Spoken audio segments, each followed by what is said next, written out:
Jordan Walker with Seaver Walker Paget. Thank you for joining us for this 30-minute webinar on the Post Road project and eminent domain. With that being said, I'm going to go ahead and get started. Again, my name is Jordan Walker. I'm with the law firm of Seaver Walker Paget. Seaver Walker Paget is an eminent domain only, landowner only law firm. We only represent landowners affected by eminent domain. So this is the only area of practice we do, and therefore, because we do it so often, we've learned quite a bit. We have quite a bit of experience, and today we'd like to relay that experience to you so that you're prepared when GDOT comes in and starts talking about your acquiring your land. The reason why you received the letter is because your property is in the path of the project.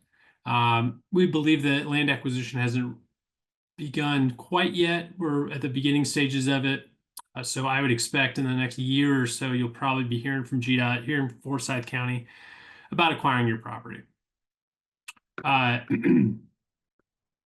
So that's our mission today. Our mission as a firm in general is to help landowners out faced with eminent domain, an underserved group of individuals. Not a lot of folks do what we do. So that's what we are doing as a law firm in general. We do not work for GDOT. We've never worked for Forsyth County. We've never worked for a condemnor or anybody who could take land. We are a landowner only law firm. Today, we're going to be talking about eminent domain. We're going to be talking about the Post Road project, and we're going to be talking about key points to your case.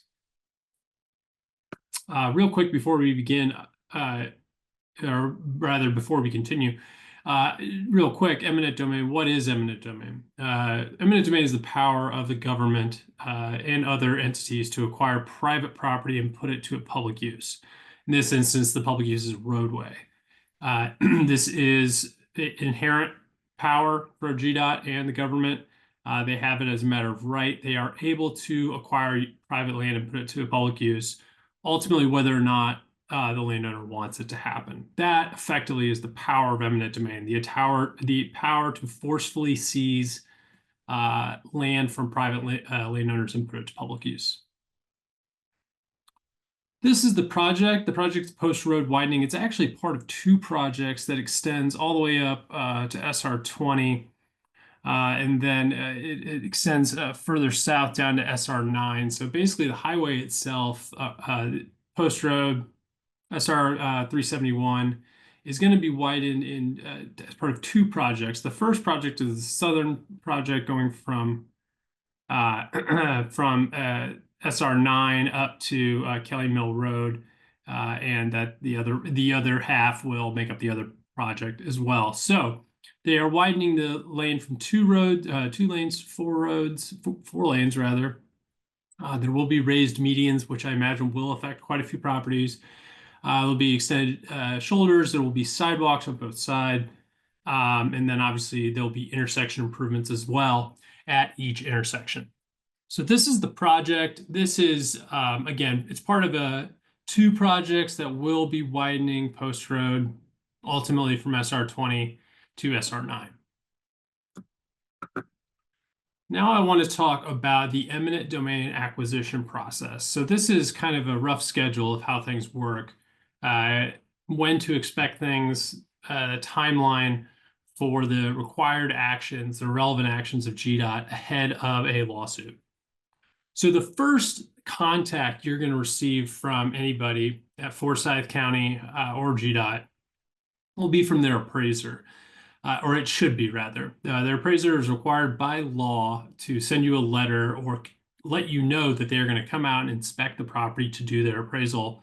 That will form the basis of the offer they make for you.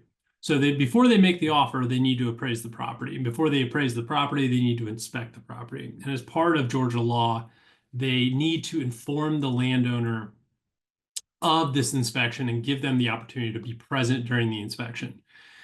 This is statutory. They have to inform you and give you the opportunity to be there. This is kind of the first contact that I tell people.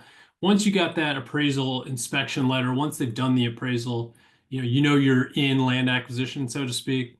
You can expect that an offer will be coming 1 to 2 months later after that appraisal inspection has been performed.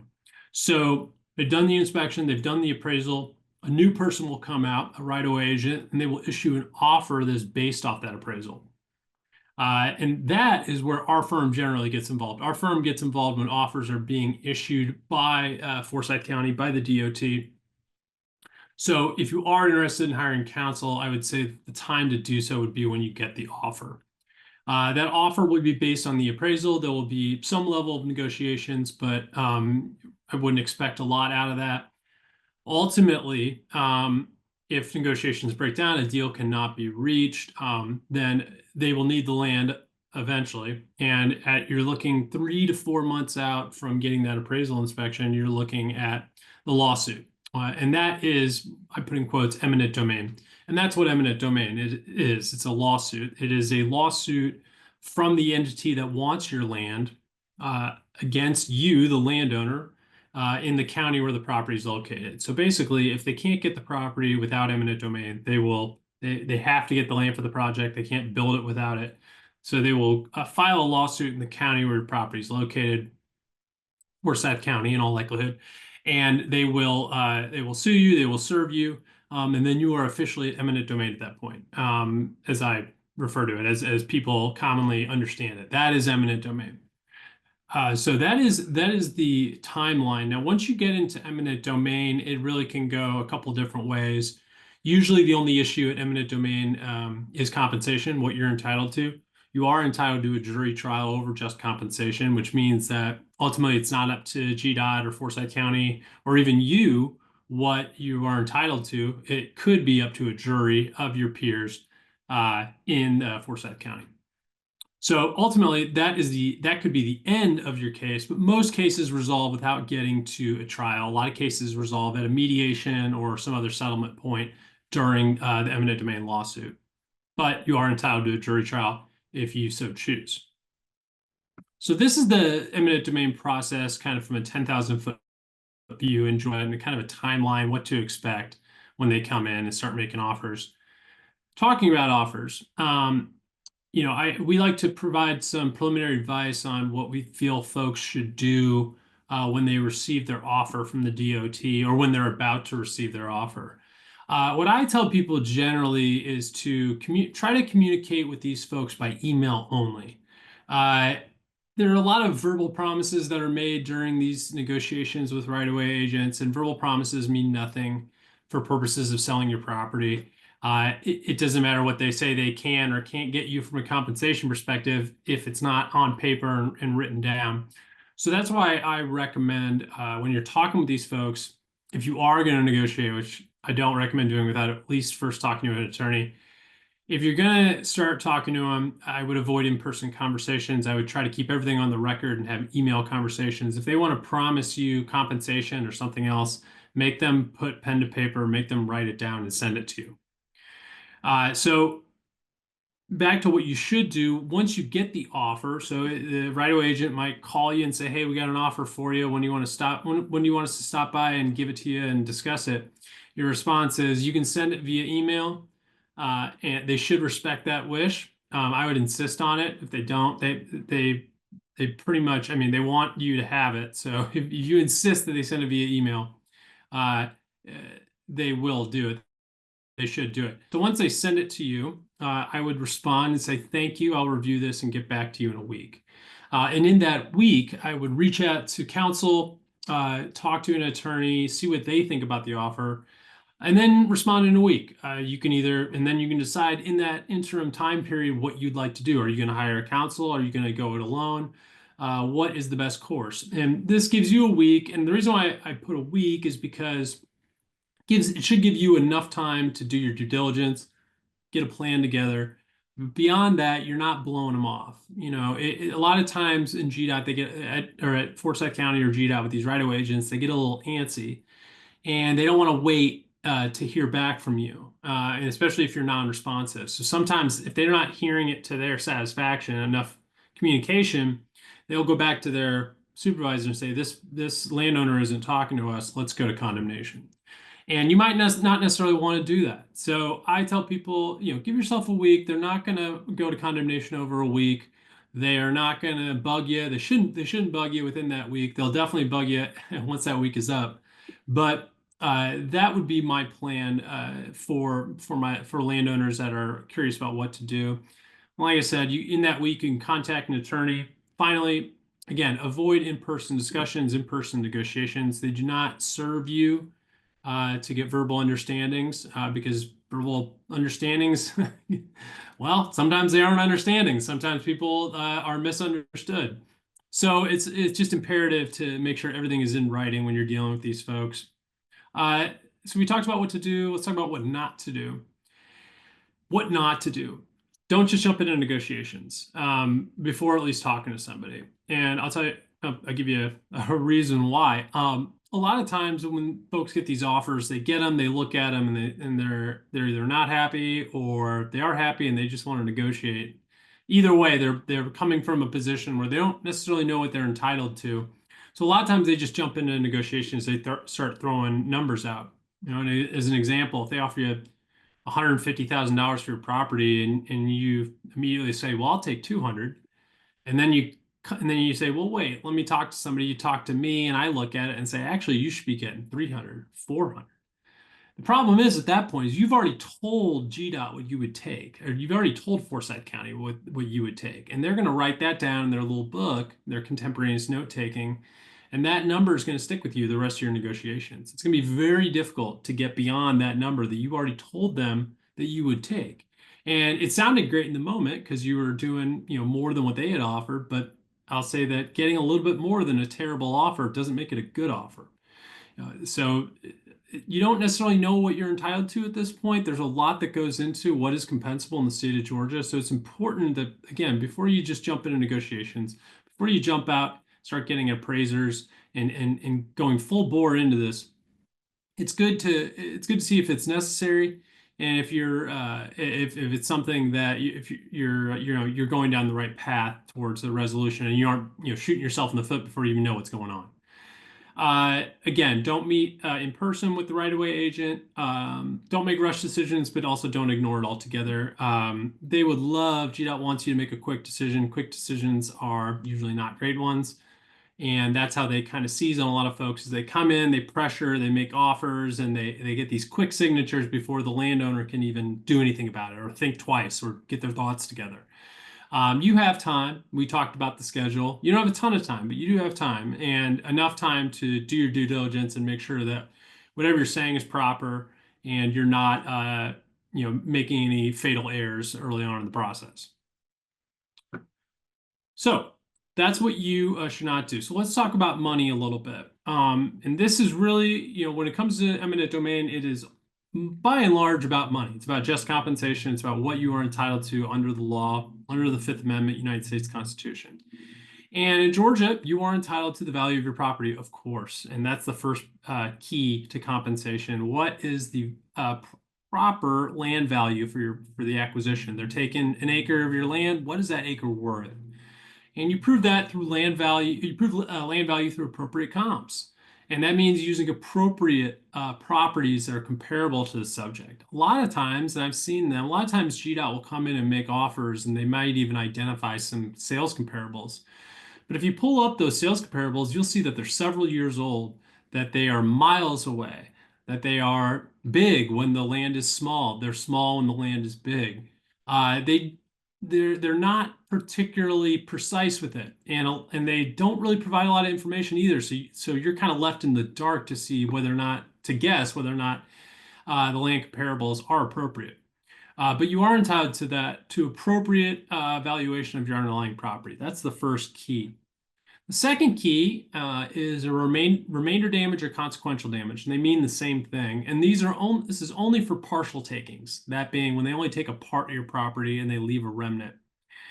If they leave a remnant, that remnant could sustain significant value damage because of this acquisition. And that comes in the form of many different aspects. Many different components can cause remainder damage. I've identified some on the slide. But they are by no means, that's not by any means a comprehensive list. But some big ones, loss of access. If your commercial property loses an access point, that is a huge deal generally for properties. That can have a huge impact on the remainder property. Loss of parking, another big commercial issue. Parking is often impacted by road projects, as you might imagine, because parking is usually near existing roads. So losing that parking, it happens quite a bit, and usually it's significant, and it has significant impact on the property. The inability to internally get around the property, if it's too tight to move around to ambulate throughout the property, that's going to be an issue. If you have a residence and the road is closer to the home, that's an issue. Devalues the home.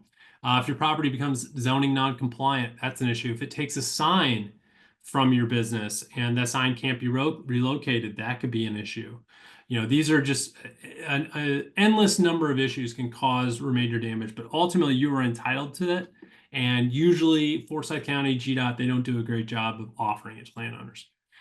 Then the third key for business owners, for if you own a business, and that includes rental properties, in Georgia Georgia is one of the few states that allows for the recovery of business losses. So if you stand to lose rent, if you stand to lose income because your business is impacted by this road project, make note that you can make a claim for business losses. And actually, GDOT, as a matter of policy, and Forsyth County is going to follow suit. As a matter of policy, they don't even offer it, business losses. They have a policy against even offering business losses. So I'd be surprised if you have a business on your property and you were offered anything for that business based on the acquisition. That's just something they don't offer as a matter of course, and they make the landowner raise the issue, which we do all the time. And then finally, relocation. This is for total takings only. So when they take the entirety of the property, let's say it's a residence or a business, they have to relocate that homeowner or business owner. And you are entitled to relocation expenses for those relocations over and above the other compensation you are entitled to. So those are the 4 keys. Now I want to provide this is a real life example of an offer so you know what to look for and what they're going to give to you and how deficient it's going to be. So this is a real offer for one of my clients. It's obviously been redacted. But as you can see, this is going to be what your offer will, by and large, look like. You can see that there's a allocation for right-of-way up here, required right-of-way. They're taking 9,100 square feet at $1.38 a square foot. That was a low land value for that property. That was significantly low. And then at the next acquisition, there's a permanent easement, and they offered $1.38 again, but they offered 60% because it's an easement.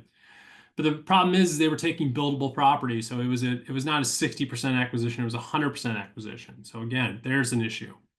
And then further on, you have improvements that they're acquiring. They took the building here, they took paving, they took landscaping, but these numbers are not appropriate. They're not accurate. Again, it's low for that reason. And then we talked about remainder damage. In this instance, GDOT did offer some remainder damage due to reduced utility in the remainder of the property, but they only offered about $13,000 for that. And that we ended up getting quite a bit more for that remainder damage, as it was causing quite a few issues to the subject property as a result. And then finally, the appraiser is nowhere to be found on this offer. They don't sign it. Their name isn't there. Their appraisal is not supplied to you. So you're left wondering who did this? Where did it come from? This is all kind of in the dark. You're in the dark, really, as a landowner, big time in these issues or in these cases. So it's important, to remember that. Remember, you're not going to get a lot of help from these folks. They purposefully obscure and hide information and don't supply information to landowners. So landowners stay in the dark and they don't challenge these numbers that are being presented. But it's up to you, of course. It's incumbent upon you to raise these issues and to get proper compensation. They're not going to do you any favors. And then these are my last couple slides. If you guys have questions, go ahead and ask them now. If you want, use the chat app or function there at the bottom. You can also use the Q&A. Go ahead and get them in if you have any, and I can answer them once I'm done with this, or you can ask them at the end. With regards to hiring an attorney, our firm operates on a contingency fee. So if you're interested in hiring our firm, It's as simple as signing a contract. With our fee arrangement, there are no upfront costs. You don't pay me money to hire me. You sign a contract and I get to work. And then, as an example of how my fee is paid, in this scenario, let's say you were offered $10,000 for your property. You hire our firm, we get you $100,000. Our firm takes 33% of the value, the $90,000 we add to the case. If we don't get a dollar over the initial offer, then we do not get paid. So that's how we get paid. The money comes out at the end, and our fee is contingent on how well we do for you. So if we don't do a good job, then we don't get paid. Needless to say, this is a partnership in this type of relationship. So we are obviously interested in taking on cases where we see some real recovery because we're in it, with you at that point. We are basically a partner. So, if I tell you that this is a case that I'm not interested in, I think you can trust it because otherwise I would tell you because I want the case. And that brings me to another point. When you get your offer, if you're not sure if it's a good offer or not, you're not sure if it's bad, you don't know what you're looking at, and you want a second opinion, it's as simple as calling me. And we do it for free. I do not charge to review offers. We do free case reviews all the time. I do them every single day. I did 3 today, all for free. We don't bill for these reviews. So I'm happy to look at it, give you my thoughts, and then you can decide what you want to do after that. But yeah, we are happy to provide a free case review. And then if you wanted to hire us again, our fee would come out at the end. You would not need to come out of pocket to hire our firm. And then this is my second to last slide, and then we're going to open up to questions if there are any. I can say a lot about the law and what we know and our experience and our knowledge, but it really, for us, boils down to a numbers game. And we serve our clients by getting them more money than what is offered by the DOT, by governments in this situation. So these are some real life examples of roadwork cases we've done recently, real life results. The first number is the starting point, and the second number is where we ended up. And again, these are not guarantees of success. I'm not promising you that we are going to get you $3 million for your acquisition. These are demonstrative of what we have done for landowners historically, and B, they're demonstrative of how bad these offers can be. These GDOT, Forsyth County, they come in and they make these offers, and you don't really know what you don't know, and it's hard to fathom that sometimes that there could be such a significant impact from these acquisitions, but they can be significant, and these offers can be bad because the DOT doesn't do their due diligence to find out the extent of the impacts. That would be doing you a favor. They don't offer business losses. They're not doing any favors. So because they come in and lowball and not assist landowners out, there's a lot of times there's some stones unturned that the landowner needs to turn over, and we assist the landowner with that. So these are some examples. These are, again, not guarantees or promises, but they are, I think, demonstrative of several things, and I think they are indicative of how bad it can be. So with that being said, this is the end of my presentation. Well, I see there's at least one question, so I will answer that. Moving forward, I'll say once you get the offer, that's when you hire the attorney or hire an attorney. Until that point, there's not a lot you can do. You can't make Forsyth County send you the offer. They're not going to do it. They go at their schedule. They go at their rate. And you can try and call them and try to get information, but you're probably not going to get a lot. Unfortunately, in these scenarios, it's kind of a responsive scenario where you respond to what they're doing as opposed to initiate action yourself. So in the interim, you're doing what you should be doing. You're at this webinar. You're learning about eminent domains. You're definitely already on top of it. So that's good. When you get the offer, though, that's when you should get an attorney. And then if you do that, I think you're going to be all right. And, we talked about not rushing. I also, if you can get a group together, that can be great for the individual landowners that are part of that group. It provides the leverage. It allows me to lower my fees. If that's something you can do, great. If you can't, that's fine as well. It's just an option that I present to landowners if they have the means. And then finally, there's only one chance at compensation. This is it. This is the only shot you get. So once you sign that paperwork, it's over. So it's it's imperative that, when you are signing the paperwork, that you have peace of mind that what you're signing is, the best you could do, the best deal you could get,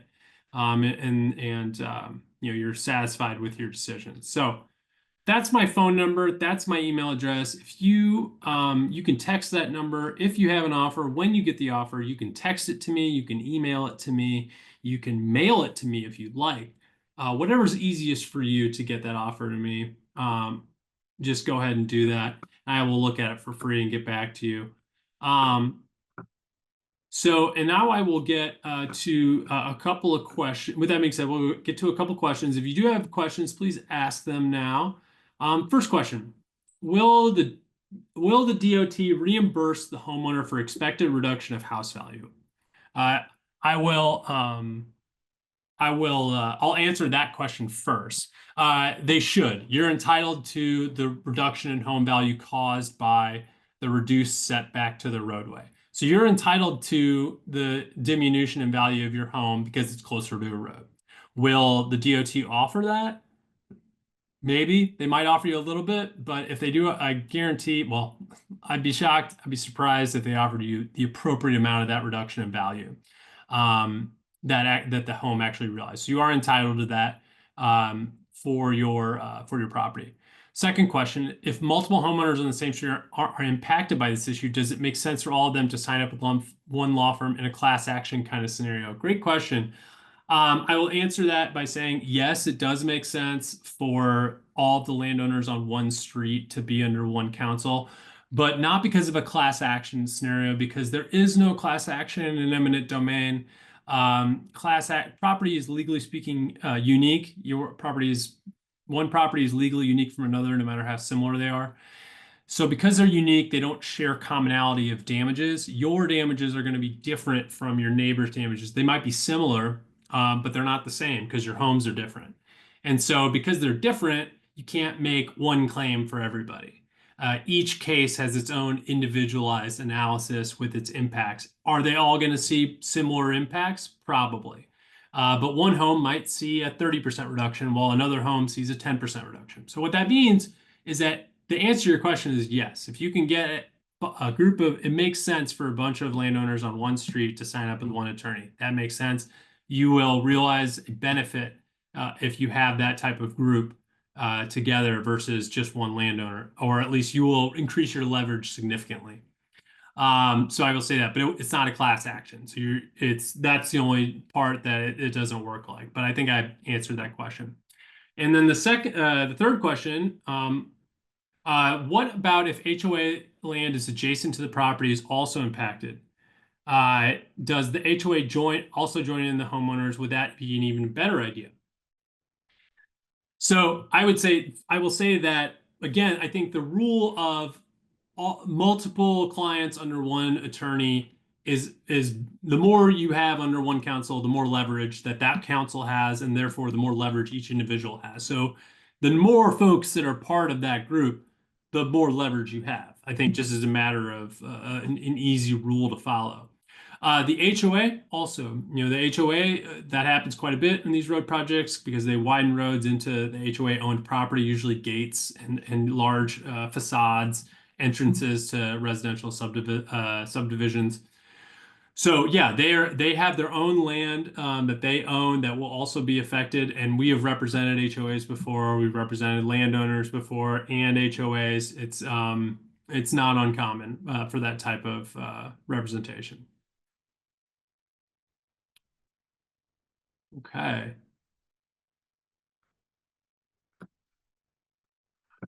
Okay, one more question. What about long-term damage to the property that is discovered after a few years? It would depend on what is happening. For example, if your property is being flooded consistently after the road's been built, you can file a lawsuit against them for the flooding, the persistent flooding. So you do have, of course, a recourse for certain types of damages if they are, happening down the line after the project has been built. It depends on the damage, of course. But mostly, if it's caused by the roadway itself as opposed to the acquisition, then you would have a claim against GDOT or Forsyth County for that matter. Okay, there are no other questions, so I'm going to go ahead and end this. Thank you so much for stopping by. I do appreciate your patience, your questions, and your time. Please feel free to reach out as things progress. I'm happy to answer any questions you might have. Thanks, and have a good night.